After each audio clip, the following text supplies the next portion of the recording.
We're on the Mishnah Daf Zayin and Aleph, and there's a little handout about what Mitzorah is and what makes a Mitzorah. Okay.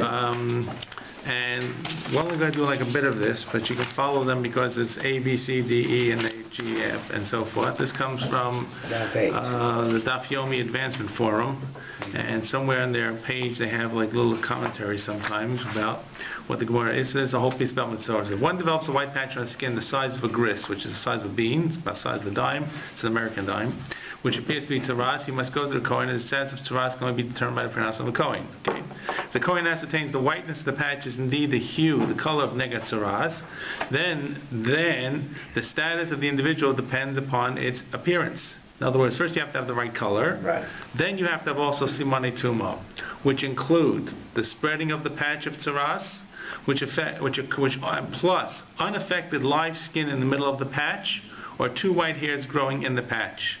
So now the fact that it simply is the color of tzaras, and there's a number of shades of white we'll talk about in a few minutes, does not automatically make you a Mitzorah. It makes you a Mitzorah. The Kohen comes and declares you a Mitzorah, possible Mitzorah, Mitzorah Muskar.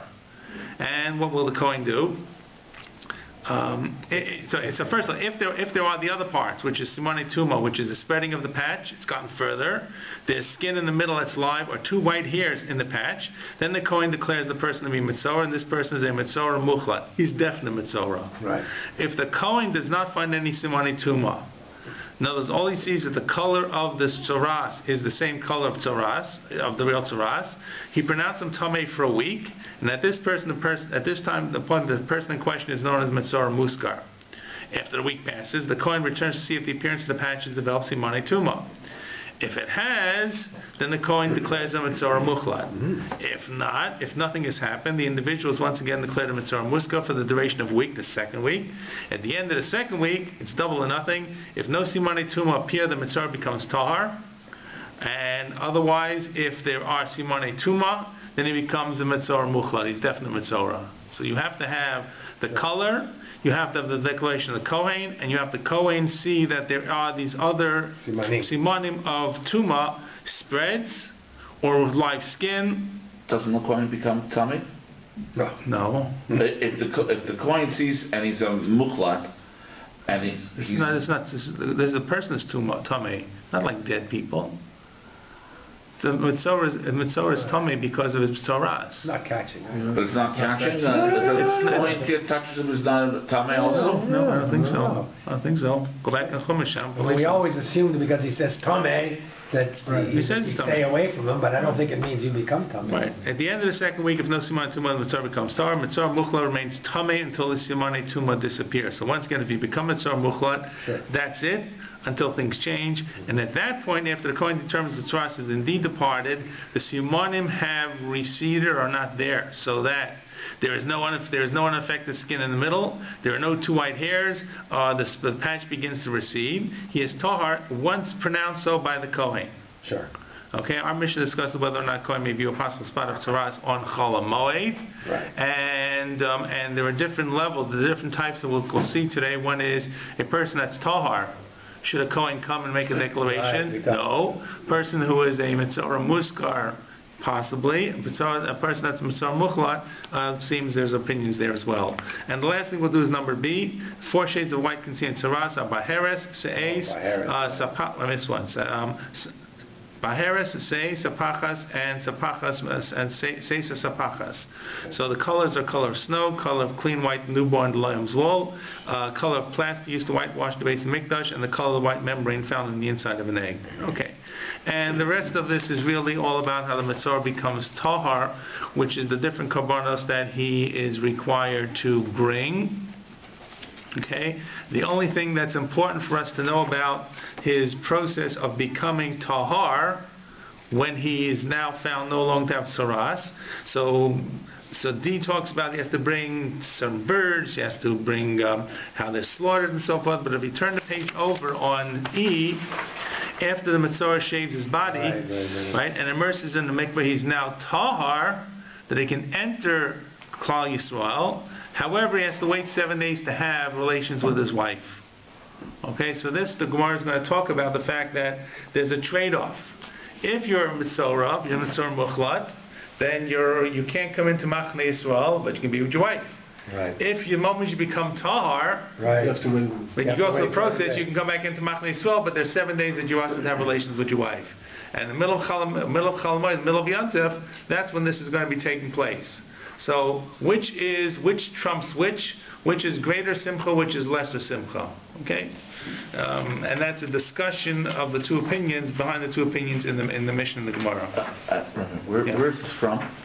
This is from the Daf Yomi Advancement Forum, dafyomi.co.il, and I forget where they have a number of different commentaries. I don't recall what this one is called, but there's one that gives you pshat on the daf.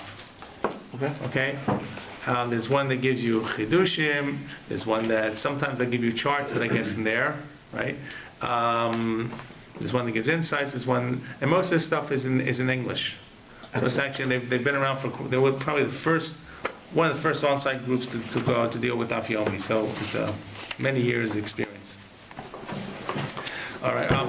Now some of the stuff, by the way, you have to know by membership. Everybody's getting smart, okay? But what can you do? But most of it is accessible. So at any rate, we had started the Mishnah last time. We'll go back and do it quickly. Yes. Rabbi Meir Omer. So the machlokas in the Mishnah between Rabbi Meir and the Chachamim, which is going to translate into a machlokas between Rabbi Meir and Rabbi Yossi in the Gemara. Rabbi Meir Omer, Roenis and the Goyim lahakel avlo lahachmir. On Chol HaMoed, the Kohen is called to see a nega, a possible nega, to declare it, to make it tahar, and not to make it tameh. So if the Kohen sees that this person is going to be tameh, he says nothing. He says nothing. Now, why? Because it's going to make tsar on Yantif, and it says v'samachta b'chagecha, and it all goes to the statement of the Kohen. Absolutely. The Kohen doesn't say it didn't happen. Okay, you know, as mafreik the zaser. Exactly. Right. But in this case, it actually really relates to the whole parsha about the mitzvah. It talks about the Kohen sees it, and the Kohen says it, and the Kohen declares it. The Chachamim say he doesn't go in to make it tar, doesn't go in to make it tameh, he's off. There's a vacation, a moratorium on declarations of tzaras, whether good or whether bad. So that's the Mishnah. It's a machlokas Rabbi Meir and the Chachamim, and then the Gemara says, Tanya, the Brisa says, Rabbi Meir Omer Roenis and the Goyim lahakel v'lo lahachmir. It's a repeat. Mm-hmm. Rabbi Meir says this, and Rabbi Yossi Omer lo lahakel v'lo lahachmir. You can neither one nor the other, except Rabbi Yossi now adds the reason, She'em aton nizkak lo lahakel, nizkak lo af lahachmir. Because if you're going to have to say that you're tahar, and you're going to have to make some kind of declaration, once whether it's mekel or machmir, it's going to be very difficult not to give the interpretation what it is by simply saying nothing. So by definition, you will automatically have to make a decision one way or the other, right? I forget the Gemara talks about two Amoraim or Tanaim, and they ask him about a parent. And he says, and I forget who they are, but he says, one says, is your mother alive? And he says, is your father alive? And he says, your father alive? He says, is your mother alive? So he didn't want to give him the bad news about telling him his mother had passed away. So, but you really can't get around it. The moment that you come into the house, it's either going to be good or bad, there's no paro. Okay, so this is about, and then Amar Rebbe, and Rebbe makes a statement. Okay, there are two statements here that are going to be important for us. Rebbe's statement and the next two lines, Rebbe's statement.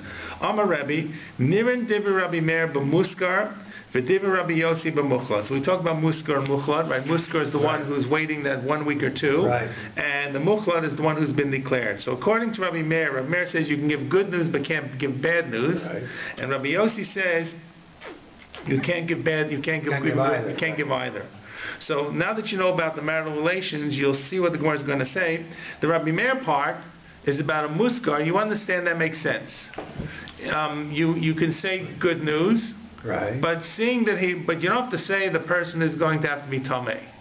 I can get away with saying that you're still going to be muskar, and maybe have another week. Right. Tosfos, by the way, asked, what about this? Eventually you're going to get to the second week. What happens then? And there's really not a good answer. But it looks like it's more like the muska of the first week. And so that's about Rabbi Meir. So Rabbi Meir says if the guy can benefit being a muskar by telling him that he's okay. Right, or he's not bad. Well, he's not bad, right? He's not going to be tahar. Right. And on the other hand, if it's bad, you don't have to tell him. Rabbi Yossi says mukhlat, you don't even say good or bad, right? You surely don't want to say bad, but you don't say good either. So the Gemara is going to talk about the fact of this idea that if you tell a mukhlat that he's now tahar, good news and bad news. Good news, you can come back and Machnei Yisrael. Bad news is you can't be with your wife for a week. Now you're going to say, well, it's only a week. Yes, but it's the Chag. And V'samach v'chagecha applies then. The question, which value comes which? But he would still have to bring a korban, even if he said your tahar. So bring a korban. Right during the whole MOED, like, and he'd run wherever, I guess. Yeah, and they'd shave, have to be shaved completely? Yeah. His wife might model them all together. Yeah, it's, well. So for this reason, so you've got the rationale here. The same rationale would apply to the Kohen seeing the possible Mitzvah in the days before Yom Tov. Because you'd be declaring him as a Mitzvah. Which would then you'd be declaring him as a Mitzvah before Yom Tov. Right. So you're messing up his Yom Tov. True, but so I guess the answer is it's not on Yom Tov itself. Right. There are things that are done before the time starts that just roll into it. For example, here's a good example. If you get married, that happened this year. For example, if a person, let's talk about before Yom Tov. A person gets married on Rosh Chodesh or before Rosh Chodesh. What would it be? What would go into the evening before Shavasa B'Tammuz? You're getting married on the 16th of Tammuz, and the sun goes down. We have to stop dancing. The answer is you don't have to stop dancing. Okay. You learned that once. Right. So the answer is everything that starts before continues. So the fact that your wife you'll be disenfranchised from your wife for Yom Tov, that's just a corollary, but you're not doing it on Yom Tov itself. I hear what you're saying. You're saying we should do it for 7 days before Yom Tov. I mean, maybe they didn't. We can talk about messing up this kind of Simchas Yom Tov. Yeah. Okay. Maybe they didn't. We just didn't have to discuss it. That's all. Maybe they didn't. The other thing is, as we'll see, this is really talking about muskar or mukhlat, talking about a person who already has some kind of form of saras. Yes. Right? Sure. Or has been declared something. Absolutely. In other words, it's not coming from scratch. One is also a suspicion of well, there is something there, and he's already been put under some type of ban that he's being watched. Yeah, right. But I think before Yom Tov that your Kohen can go to a person and say that you have tzaras, even though but let me back up. So if he goes to the person before, you're saying you shouldn't tell the person he's tahar before. Well, the same rationale, exactly the same discussion about what you do on Chol HaMoed. You can have exactly the same discussion for the days preceding Yom Tov. But it's more happens passively than simply happens actively. I think that's. I go back to what I said before. Okay, I think that's the answer. In any case, they're talking about Chol HaMoed, right? That's correct. The whole issue. So. But the issue is if you did it the day before Sukkot, and you said to the guy, "You're tahar." Good news, you're tahar. Good news and bad news, you're tahar, but your wife is out. Okay. Yeah. Okay. Amar Rava, let's go to Rava. Amar Rava, betahar kuli amalo pligid lo chazilei. So, what a person who's completely tahar, who has not been declared anything, regardless of what is showing up on his skin, the Kohen is not called to declare at all. So if the first thing appears only during Chol HaMoed, don't even talk about it. Right, correct. In other words, all of the cases we're talking about is where there's a prior existing condition before Yom Tov. Right. If the condition starts on Yom Tov, you ignore it till after Yom Tov. And there's the same rule, by the way, about a chassan even, right? A chassan happens, Shivish Yimei Mishnah, you also don't speak to the chassan. So there are a couple of things that you don't start up. Just close your eyes and go through the period of time.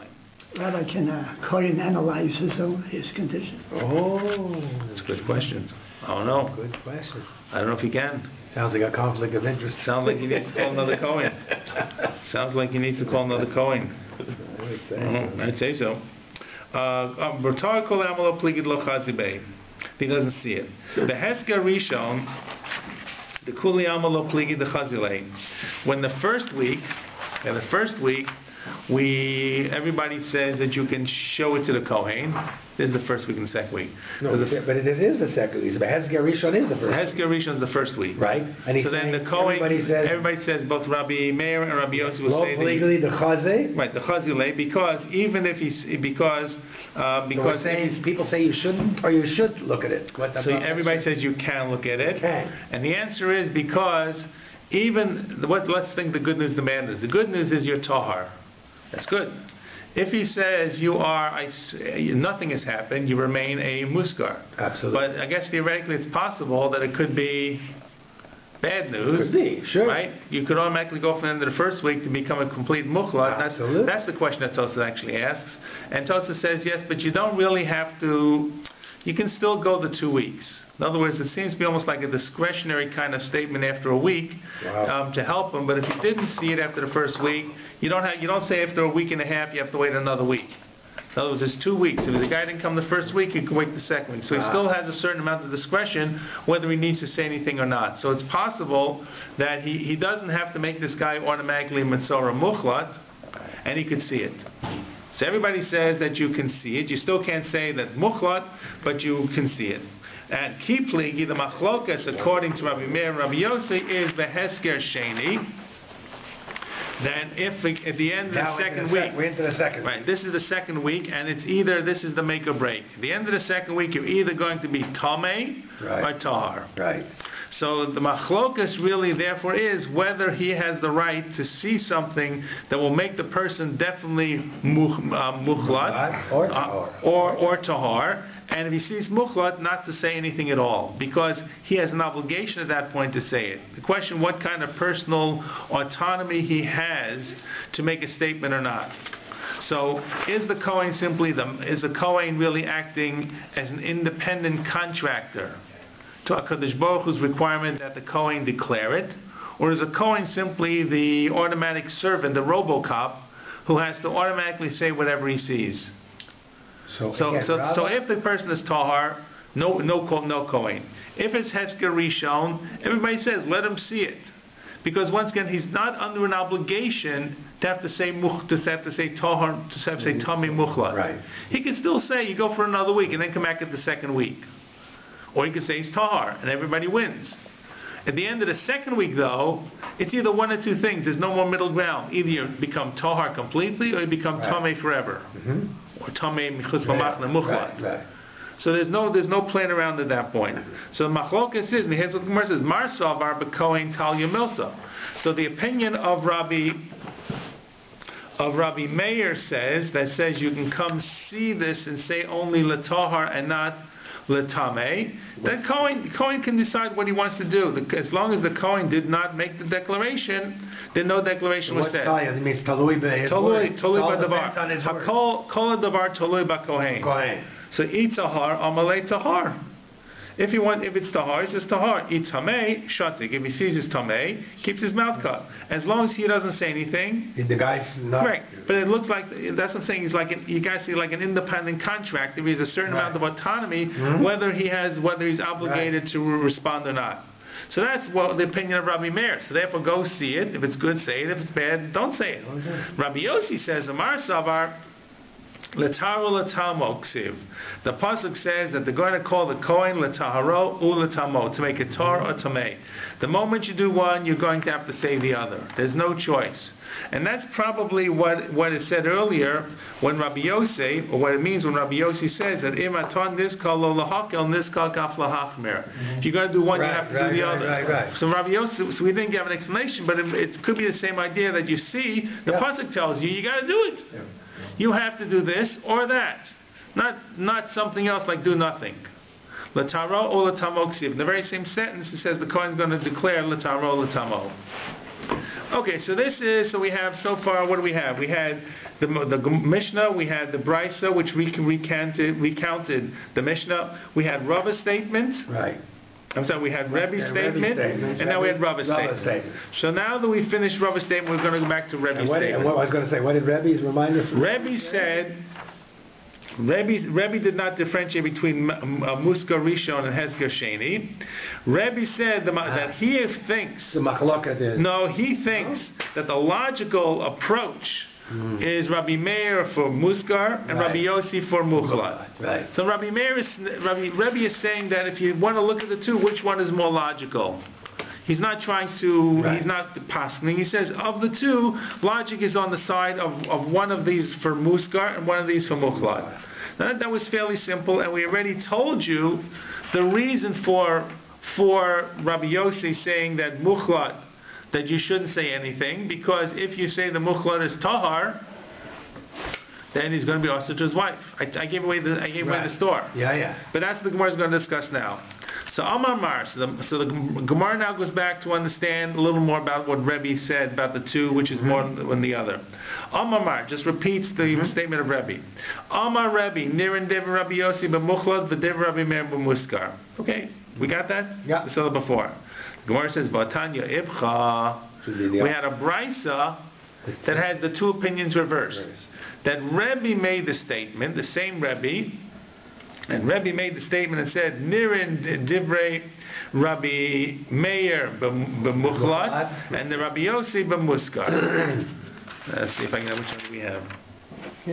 Yeah, we have our first one is Rabbi Meir b'Muskar and Rabbi Yossi b'Mukhlat, and there was a reverse version that said Rabbi Yossi b'Muskar and Rabbi Meir b'Mukhlat. Okay, so the question is, and the Gemara is going to give the answer, is that it depends on which trumps which. Let's see. Let's try to understand the Tanya, because we know what the first one is. According to the second brisa, the reversed brisa, Nirin Devi Rabbi Meir b'Mukhlat, which means that Rabbi Meir says, with a person who is Mukhlat, is already Tameh, it makes sense you tell the guy he's Tahar, and you don't tell the guy he's Tameh. So that makes sense. Why? Because if he's Tameh, he's already Tameh, we say. He's a Mukhlat, right? So he's Tameh already. He's Tameh already, right? So he's going to stay being Tameh, right? Right, he's going to stay being Tameh, then good. At least he stay with his wife, you said. Right. If he's Tameh, you said he could stay with his wife, am I right? Correct, so he can stay with his wife. That's what I'm saying. So Rabbi Meir, Rabbi Meir would say that... Well, he says lahakel, so in his view, maybe lahakel is to tell him he's still Tameh, and that's making life easier for him. No, the hakel is his tahar. Well, but the hakel really... That's what it means. We took it to mean that, but theoretically, to me, it could also mean it's easier for you. Like, I'm doing you a favor. Normally, the hakel is to make life easier for you, yeah? So he's saying, make life easier. Still Tameh, go sleep with your wife during Yontif, and I don't know, I'm just guessing. So... Because that's what the hipcha would be, right? Correct. Rabbi Meir in a mukhlat, right? A fellow who's already tameh is saying.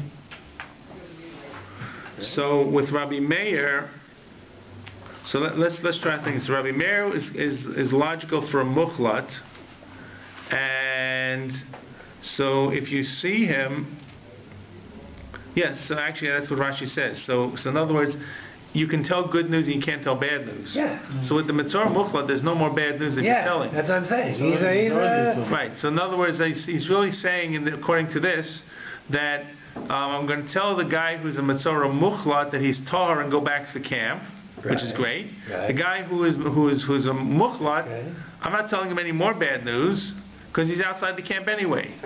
That's how Rashi's interpreting it. And Rabbi Yossi would be for a Muskar. Rabbi Yossi would be for a muskar that says you don't say anything at all. Why? Well, if you say he's bad, then completely he's out of the picture altogether. Well, mind you, I don't know. Then he's tameh, he has to leave the camp during Yom Tov, I guess. I don't know. So if you say to this guy who's muskar, you say he's a muskar that he's going to be now a mukhlat. Then he's outside the camp. Outside the camp. He's outside the camp because the muskar is still inside the camp. The mukhlat is outside the camp. Yeah. Why can't you tell him the good news? Which is that he's clean, let's say. Right. Yeah. Why can't you tell him the good news? That's a good question. I don't know why you couldn't tell him that he's tahor. I mean, then he'd be in fine shape altogether, no? So it's not clear. So that part's not clear. But in other words, of the two, at least part of each of them makes more sense. the other way. Right. So according to the Ibcha approach, Rabbi Meir is actually always going to tell this case of Mukhlat, because it's only good news, or not bad news. Right. And according to Rabbi Yossi, at least it makes sense why we would not want to tell the Muskar anything, because it could be bad news that could make things worse. Exactly. That's how we're interpreting. In other words, what can come out of this, according to Rabbi Meir, there's nothing worse can happen. Exactly. Therefore, go, Mr. Cohen, you visit him. According to Rabbi Yossi, something bad can happen, so therefore don't start up at all. Because if you don't say anything, the guy will understand what it means. That's how they're interpreting it. So at any rate, the Gemara says, what's the machlokas between the two opinions? Tanahi. So Aliba the Rebbe, Tanahi Aliba the Rebbe. Mar Savar Tzapta the Alma Adif, Umar Savar Tzapta the Ishto Adif Alei. Okay, so in other words, what we said, that according to our opinion, it looks like the stress is on Safta the Ishto, the tsar of being away from his wife. That's what trumps. And according to the second version, the Ibcha approach, looks like the more concern is being away from the community. Right. Okay. So that's how the Gemara interprets it. Now, the bottom line is, what it does mean is that a Metzora Mukhlat, when he becomes tahar, is prohibited to be for his wife for a week. And I showed you that, right, on the sheet. But it means while the Metzora is a Metzora, and he's Mukhlat, he's outside the camp. He is outside. He's separated from everyone. However, there's one person who's with him. Right. His wife. Right. And he's permissible to be with his wife. This sounds like a very unusual kind of tumah. Normally, you say a person is tamei to anyone, and there's no gender difference and there's no marital difference if a person is tamei. So this, and so the Gemara says, how do you know this? So the Gemara says, Lameimra the muchlat mutar b'tash mishamita. Do you mean to say that a Metzora muchlat who has this terrible skin disease, who we kind of cringe that we think that he would be with his wife, but he's permissible to his wife? Is this what you're really trying to say? And the Gemara says, yes, okay, true. And the Atanya, and we have the Brisa that says, it says, V'yashav michutz li'olo shivas yomim. This is when the Metzora is coming back and has been declared tahar, which means he's outside his tent. Shehei aser b'tashme shamita. Then he's aser. Okay. As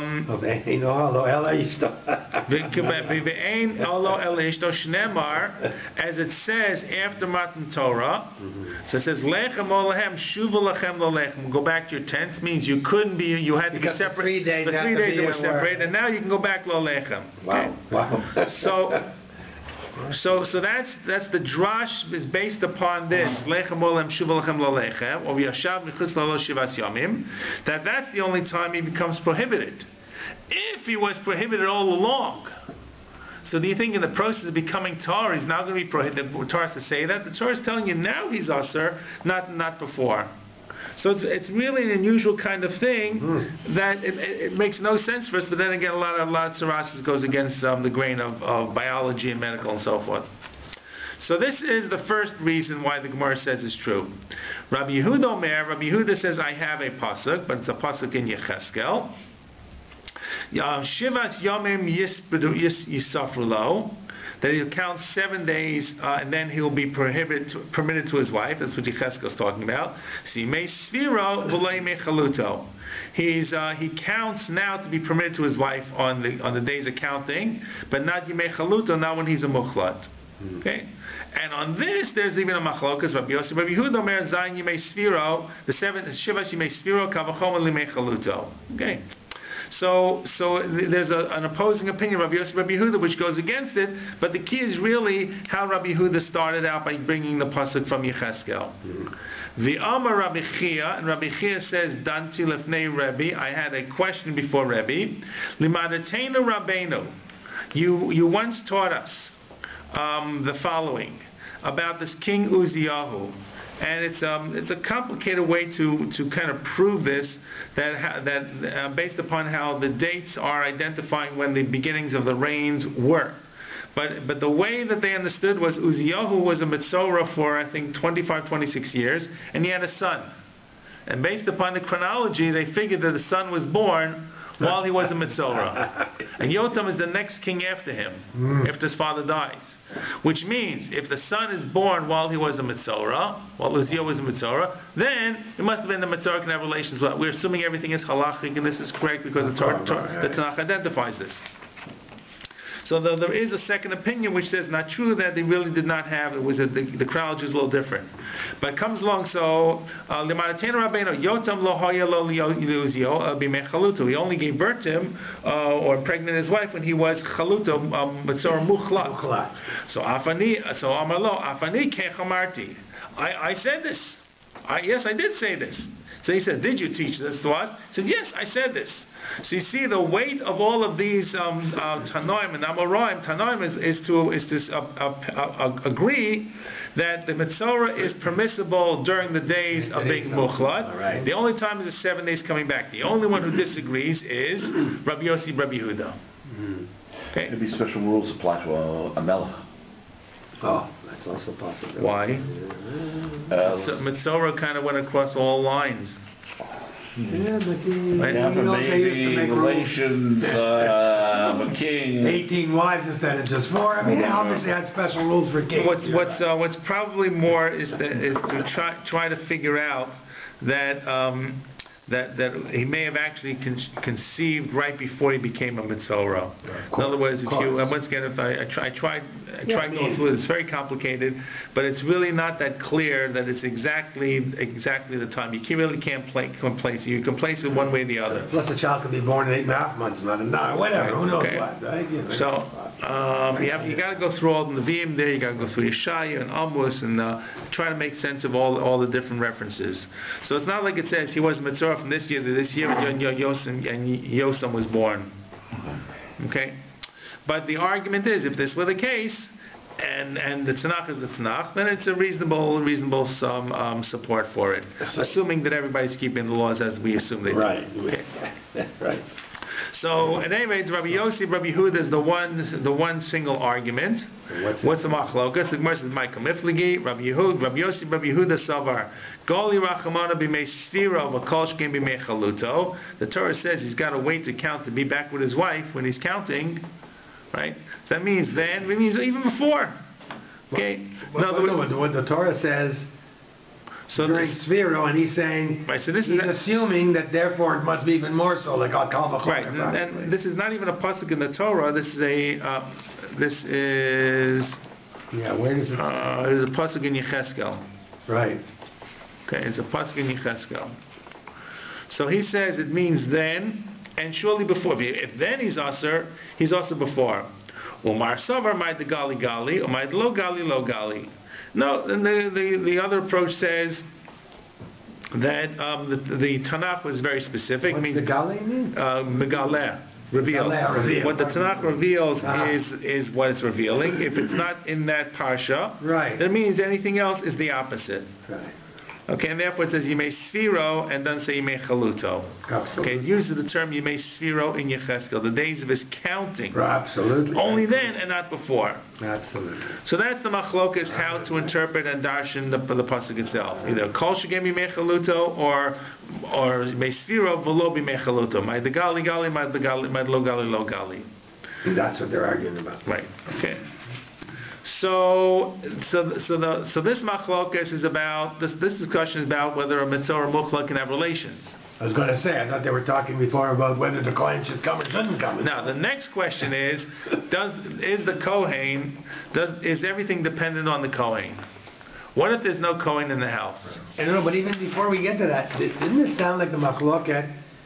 He said, come and tell them, or don't come, or don't show up at all, right? That's what they talked about? Correct. And so we're still saying that's the machloket, but the reason for the machloket is then we got into a discussion about this all assumes that there could be a downside becoming tahar. Right, the downside is marital relations are asur. Right. And the Gemara says, well, the implication is marital relations are asur then, but they were permitted before. Right, and even then there's a machloket per se, right? Well, and then we said, yes, everybody says, except Rabbi Yehuda says that before it's also asur. Right. Which according to Rabbi Yehuda, the whole Gemara would be different. Right. However, However, this is our Gemara is following is about Rebbe. Right, Rebbe. It's machlokes, which Rebbe says which are which. It's not about Rabbi Yossi, Rabbi Yehuda. Ah, gotcha. Okay, that's clear. But the bottom line, when it comes back to everything, it's about everything depends really on the Kohen. So the Gemara says, "Lameimer de Kohen Talia Milsa." Do you mean to say that everything depends on the Kohen? And there's no Kohen, the Kohen doesn't say anything, everything is good, and no Kohen doesn't come, everything is good. And I mean, that sounds like almost like put your eyes in the sand, put your head in the sand. You see it. Yeah. Everybody. Who are you, fella? Correct. No, every Yisrael and Levi sees what it is, and the Kohen hasn't yet come. So the Gemara says, the Lamemer, the Kohen Talia Milsi, mean everything depends on the Kohen. The Gemara's answer is, yep. The Otanya, as the Brisa says, and this is pretty much the pshat. It says, "Uviyom heiros bo basar chayit ma." When the day he will see, the Kohen will see that inside the patch of tzaras is living skin. So I told you one of the simon tuma. Uviyom heiros bo basar chayit ma. When the Kohen sees that, he will say he's tamei. So the Gemara says very clearly, there has to be the day the Kohen comes. If the Kohen didn't come that day, nothing happens. Absolutely. It may walk like a duck, squawk like a dog, quack like a duck, but it's not a duck until the Kohen says it. Of Yom Heroes Bo, Yesh Yom Sha'ato Roe Bo, V'yesh Yom She'iato Roe Bo. Sometimes you don't call the Kohen. Sometimes the Kohen doesn't come. And the Gemara gives you the examples. Mikan Amru, Chasan Shenolad Lo Bonega, Nosin Lo Zayin Yimei Amishta, Lo Ulabeso Luxuso. If there is a chasan and he has tzaras, you give him the 7 days. It means for him, it means for his house, because it'd be tzaras habayit, ksuso tzaras habeged. There are 3 types of tzaras: tzaras on the skin, tzaras on the garments, tzaras on the house. So if he's a chasan, his real estate is saved for 7 days, or his furniture is saved for 7 days, his garments are saved for 7 days. You ignore this, and he's saved for 7 days, right? V'chein b'regel, and the same thing on Yontif. Notim lo shivas yimei haregel.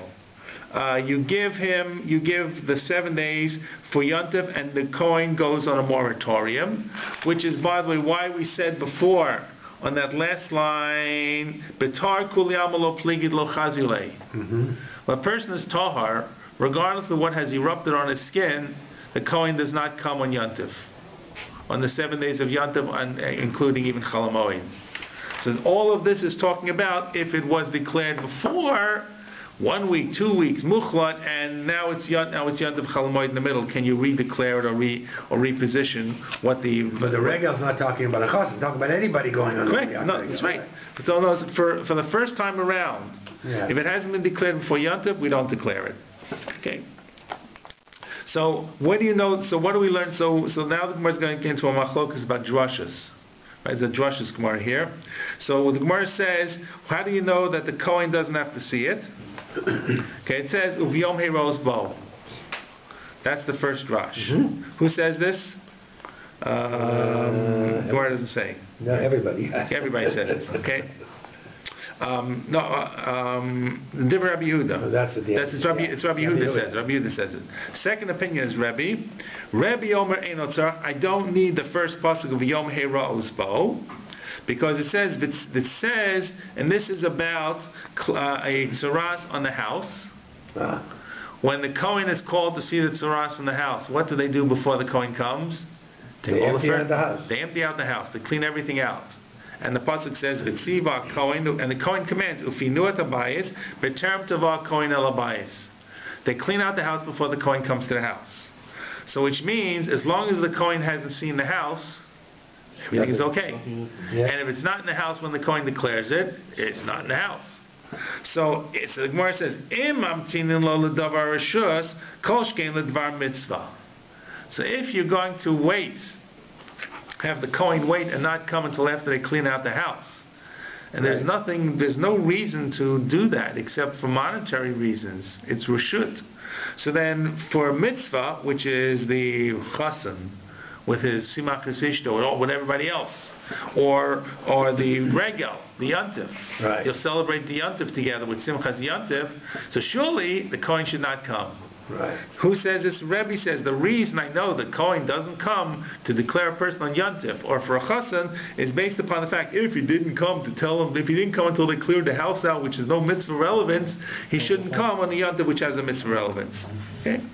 So that's the machlokas Rabbi and Rabbi Yehuda and Rabbi. My Beinayu, what's the difference between the two opinions? The source is the only difference. Right, so Amara, so Abai says, Mashmos Darshan Mika Beinayu. It's whichever pasuk you like to learn first. In other words, one guy has one pasuk, one guy has another pasuk. There's no real intrinsic difference. Same conclusion. Each person found the pasuk to hang their hat on. That's what Abai says. Rava says, oh no. Davar Rishus Ika Beinayu. The difference is going to be whether for Davar Rishus that you can defer the Kohen from coming, and can you tell a Kohen not to come for Davar Rishus? Now you're going to say, but doesn't the pasuk talk about that? That's about the house. You're telling the Kohen not to come. About the house only. Correct, but we're making an extension here to say if we don't tell the Kohen to clear out to come before the house is cleared out, we also shouldn't tell him to come to look at a tzaras on a person's body. That's our opinion, but you could argue that, hey, the Torah has made an exception that everything. houses. We're learning. How do you know that everything is dependent on the Kohen? Right. The fact that the Kohen comes to clear before the Kohen says clear the house up before I come. As long as the Kohen hasn't come. Yeah, but Abai says that's Abai says it's just rushes. But I understand, no. But again, Rabbi's first opinion, right? Right. Or whatever, says, I'm going by whatever he went by, right? He has to declare it, that's clear, he has to declare it, right? Now, is Abai also, Rabbi, is he also agreeing that you have to wait for the Kohen? Yes or no? Rava? Yeah. Rava says, Rava's telling us why they have different psukim. Right. So what's the difference between, what's the practical difference between different, that's what it means, right? Correct. In other words, there are two different psukim. You could argue it doesn't make any difference which one you go by, but he's saying it does make a difference. So the difference will be if for Devar Rishutz you can delay the Kohen from coming to make a declaration on a person's body. First of all, is everybody agreeing you can or you can't? No, that's the machloket between the two psukim. So I'll explain in a minute. Okay. Our Mishnah is talking about Chol MOED. Right. That's clear, the bar mitzvah. Clearly. But let's say, I don't know, let's say a guy's got a big deal today. Mm-hmm. And if the Kohen comes at 7 o'clock in the morning and says that I'm Tameh, I can't go to the bank, I can't meet my partner, I can't do the deal. Mm-hmm. So according to the opinion of Rabbi, the second opinion, that you're saying, if you can do it for Devar Rishus, you can do it for Devar Mitzvah, you see that you can do it for Devar Rishus. Because the clearing out of the house was about clearing a house saving from monetary loss. That's Devar Rishut. No question. Yeah. So therefore, you could say, if I have this patch, and Mr. Cohen, don't come until 10 o'clock after I do the deal, I have a right to say that. Right. And whose view is that? That's the view of Rabbi, who says, I learned this from the fact that you can defer the Kohen coming to the house. Right. And if I can defer that for the house, I can clearly defer a question Kohen, of any Kohen any kind of reshut. Any significant reason that's not a mitzvah, I can tell the Kohen to come back later. Right. According to Abaye says not true. According to Abaye, it says of Yom Heroes Bo. Right. There's a day that I can come, and a day that I don't have to come. Right. And the examples that Abaye gives are about Chasan and about Regel. They're all examples about mitzvah. So you see that Abaye says the only time I tell the Kohen not to come is on a Regel, a mitzvah, or a Chasan. There's a mitzvah, Simachas Ishto. There's a mitzvah of Shivas Yimei Mishnah. By the way, some people say that Shivas Yimei Mishnah may not be a Menatzor, may only be the Rabbana, but it's a very strong Rabbana. So they still call it a mitzvah. Right. So, but having said that, but if I have this big deal, not my house. My house, but the Torah says I can tell the Kohen to come back later. But I got this big deal, I got millions of dollars resting on the deal. And I say to Cohen, just come back in an hour. You didn't see it, I didn't see it. And you can do everything you want. According to Abaye, can't do that. The Cohen has to come as quick and efficiently as he can come to declare me Tahara Tameh. Right. The only time he is deferred is if there's a mitzvah involved. Chasen or Yantif. Or whatever mitzvah you can figure out. Right. So that's the machlok. So the Gemara says, Rava says the machlok between the two psukim, Yom Herod Bo, and the Tzivah Kohen Finot Abayit is whether we make the application to Dvar Rishut or not. Now, you're all going to say, but the pasuk, right? Whichever pasuk you have, there is a pasuk that says that the Kohen doesn't come until they clean the house out. That's clear. So how can you ever say that when it comes to the body, the Kohen automatically has to come except if it's a mitzvah?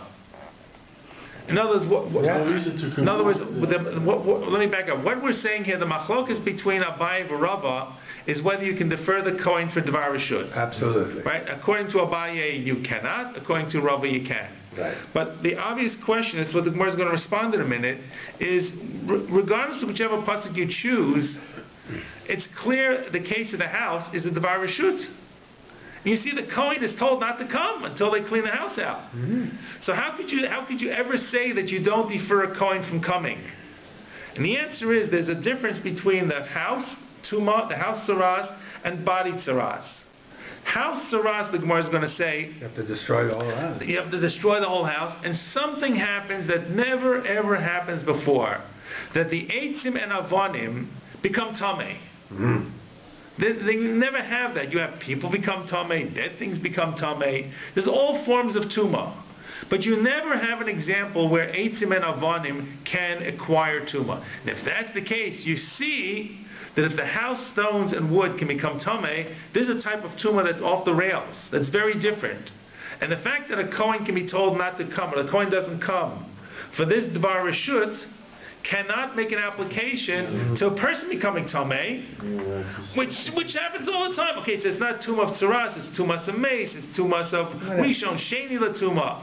But people become Tameh every moment, all the time. They go to basic Kfaros. And then they come Tar again. And then they become Tar. But I'm saying, but the concept of Tumah applies to a person. It makes sense. But Eitzim and Avanim, which are on the lowest category, unformed stones, piece of wood, that's become Tameh, that makes no sense. So the Gemara says, Rabbi Yehuda, Mehasam lo gamrinan. Why? The chidushu. Because that's the whole chiddush that it even becomes tamei.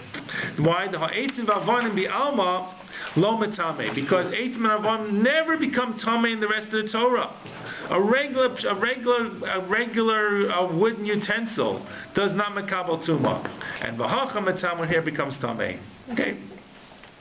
Now the Gemara has a couple of questions here, minor questions. The Gemara says, okay, so we have now, like we have two psukim. We have a pasuk from B'tzivah Kohen, right? That Rabbi uses, and we also have the pasuk of the house. I think. Huh? We have the pasuk B'tzivah Kohen, and we have the pasuk V'yom Heroz Bo. Right. The Rabbi Omer Ishrach. Rabbi says, you really need both psukim. In other words, even though I learned Tuma. Even though I learned that Tuma is going to be applied here, but I still need both cases. The ikas of Rachman of Yom Heroz Bo, if I would have the pasuk of Yom Heroz Bo, Havamin L'Dvar Mitzvah in L'Dvar Rishut Lo. For the first pasuk, I would say only for Dvar Mitzvah, not for Dvar Rishut. That's what we said a moment ago. Right. Therefore, kas of Rachman of B'tzivah Kohen. Therefore, I have the second pasuk of B'tzivah Kohen that says even Dvar Rishut. That's what Rabbi says. I have to have both. I still have both psukim in the Torah. The ikas rachman of Tzivah Kohen. If I only had the second pasuk, why do we need the first pasuk? Hava mina hani in delav tuma the gufe avo tuma the gufe ema mechse chazile. That I would say that only applies to the house, but would not apply to Tumas Aguf. So Rabbi is saying, according to his last tzricha, therefore Rabbi is really saying, I need both psukim. Both psukim come together to tell me that even a dvar reshut applies, and even if it's not simply on a house. So Rebbe this last piece simply says that really Rebbe is using both psukim. Both psukim are there. Both psukim are telling me something. One tells me it's reshut, and one tells me it applies to the tuma of the guf, not just tuma of the house. So Rebbe's view is clear that you can always defer. Would you say that's Rebbe's view? You always can do it in a matter of reshus. You can always defer the Kohen even in a matter of business deal. Even in a matter of reshus, whether it's a house, right, whether it's a garment. If there's a cogent reason, you can have the Kohen come a little later, or the Kohen has the right to come a little later. Let's put it that way. Right, you got to talk to the Kohen to come a little later. Right. Okay. Let's see if we can get to the Mishnah. I'll see. Okay, I don't know. We got 4 minutes. Depends how complicated the Gemara is. Depends how complicated it is.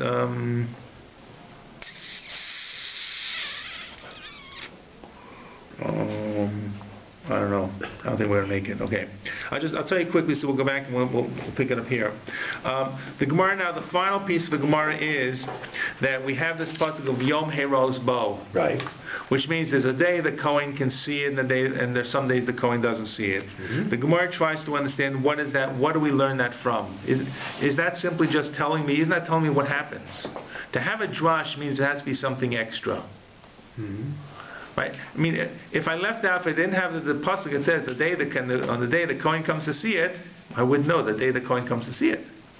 So what part is extra? So the Gemara says it could be uvi yom herosbo. It could say biyom herosbo. It didn't say uvi yom herosbo. Another opinion didn't have to know the world. It could say uve harot at the kohen. Right. Then the Gemara has a discussion about whether whether this pasuk may teach me the Kohen has to have vision in both eyes, right? Or one eye alone, daytime for sure, right? Or whatever, or on a daytime. So all these things are the last piece about this Gemara to try to understand what of Yom Heroes Bo, how I darshan that it means that the Kohen, that it's really there to tell me that there's a time the Kohen is told to call off and stay back. So it's a sidebar to this whole thing, but and we'll deal with that next week before we move on to a whole completely different topic, which is about likud atzamos, which is about burial, okay, and how they buried in the days of the second base of Mikdash, which of course is very different than how we bury today.